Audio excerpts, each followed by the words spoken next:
welcome to my channel and welcome to 2026. Happy New Year. I don't have my noisemaker, but if I did, it would be like, no, whatever that was. So yeah, I'm going to start the new year off right with the junk journal January 2026. I will link all the information to it, but there is a prompt list, and today's prompt list is, fittingly enough, creative reset, which is exactly what I was looking for this year. One of my personal challenges is to completely use all of the materials that I have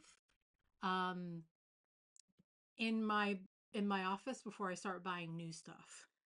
And I have a lot of things. And this also plays into another challenge that I found for the year called Stash Revival, where you go through your stash and you find stuff that you want to use.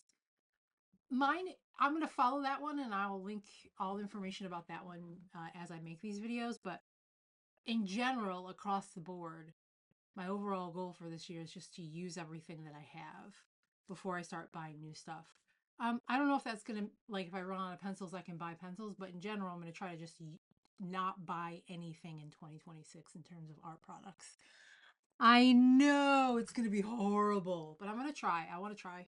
I got a bunch of Christmas stuff, or a lot of art stuff for Christmas, so hopefully it'll all work out. I thought what we could do first is tour my, what is this thing? My office, to kind of go through some of the stuff that I already have.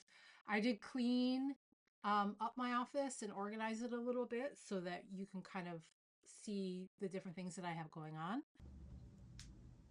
This is my office. Yeah, this is pretty much the small closet. It's kind of a storage space. I cleaned it up a bit, believe it or not. This particular rolly shelf is all filled with inks and stamps. So some of them are pre-made like this, like I bought this lettering set. And some of them are made by me. So you're going to have like non-traditional inks here that you could use to draw, but you also have like speedball inks that I would use for block printing. So that's kind of what's in there. There's a barrier and whatever this thing is called. There's spray inks. There's some acrylic paint in there, but there's also some alcohol ink. We have some this wax thing that you get.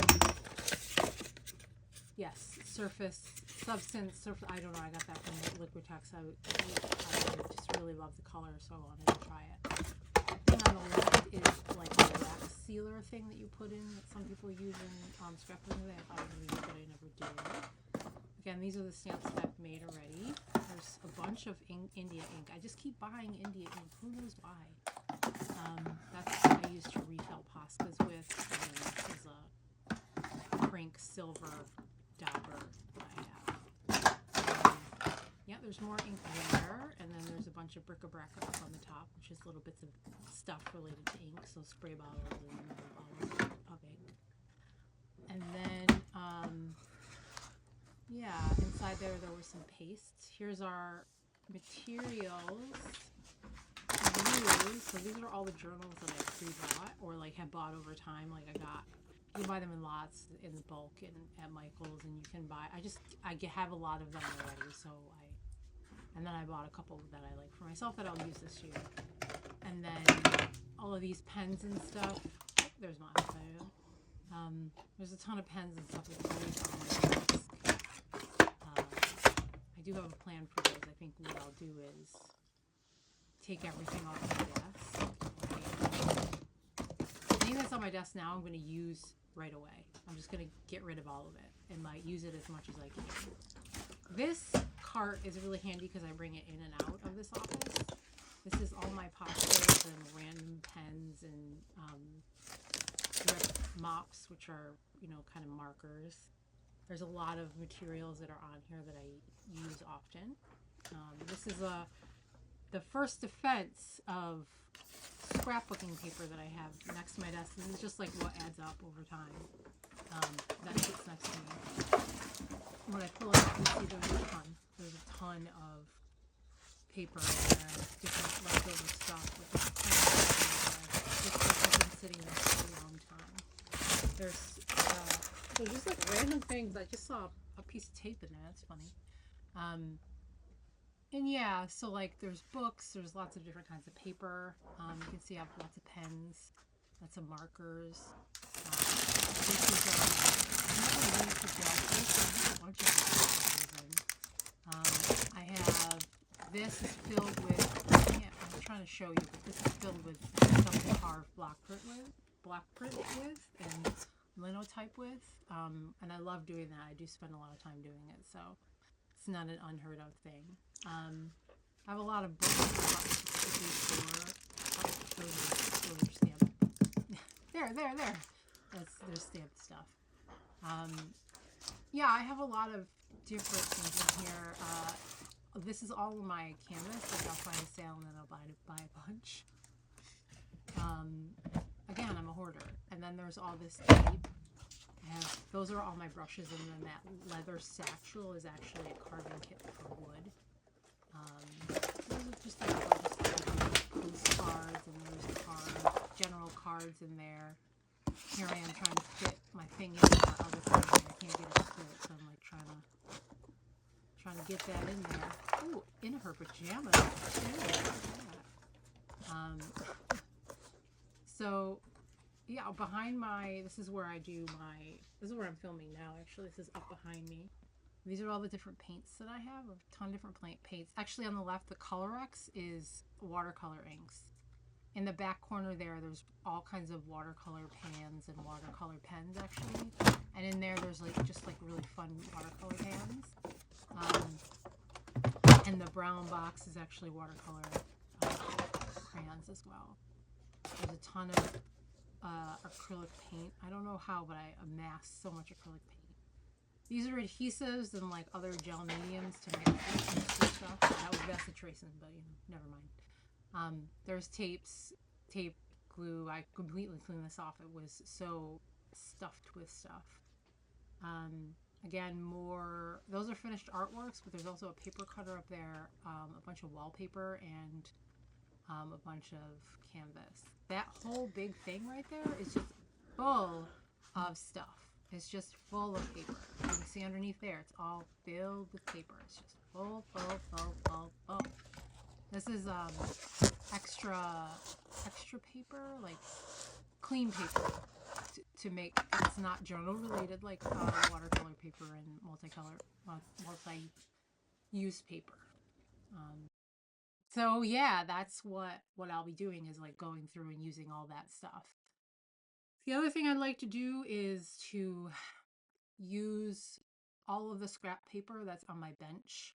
Like in a second, I'm going to show you, actually not in a second, right now, I'm going to show you this video of me cleaning up the space a little bit. Let me get organized enough to actually take a picture to show you this as we go, to do picture in picture. So I have this video, this time lapse that I've made that just kind of shows me going through and cleaning up my desk. This is all the things that were on my desk just a minute ago, plus some more. So what I'm doing is I'm going through and I'm sorting it, and I'm going to be using this stuff as like my first. This is what I'm just going to be using as in my first rush for this journal. So these are the first things I'm going to try to use up, which is good because I love all this stuff, and that all works out for the better.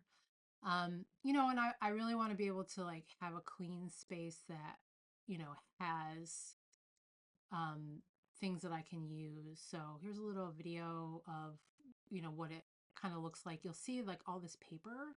There's little bits of paper from projects that I did in December. They're just like kind of hanging out there. Normally I would either throw them away or I put them in that basket to the right of the desk. But this goal of this journal is I'm going to use all the paper left on my desk. So any scrap becomes part of the journal. So you'll see in the journal that I put together in just a minute, I'll be looking at making sure all the paper on my desk, you can see it's actually done. I'm done with it. But taking the paper and putting it in the rest of the journal so that like all the paper is gone, but it's doing something. And when I open it another day, if I have an empty paper table, I can just go in there and do like I can do whatever's in there already. I already have something started. In my journals, I don't like to start from zero. I think it's really important to Um, have something already in there. Don't start from a blank page. You start from a place of, you know, of almost like a prompt on the page. So that's what I'm going to do. I'm just going to try to make sure that my table is scrap free when I leave. Even if I'm eating candy, candy has to go in the paper, candy wrapper has to go in there. And the idea would be for me to take out pieces of scrap paper over the year and use them as I go and integrate them into my journals. I also want to start doing those Frankenstein papers that people have been talking about. BB Henry has a video about it. I'll link it below. So I want to start trying to do that kind of stuff as a way to like both drive uh, inspiration, but also to just use my stuff up. That's the whole point of this year is to not buy anything if I can't help it. Um, well, thanks for joining me. It's been lovely talking to you as always. I'm going to leave you with a video of me starting my first journal of the year, which is to list out things that I want to do in January and then moving forward. Um, yeah, it's not my best journal page, but you know what? You got to start somewhere. I'm doing my best, okay?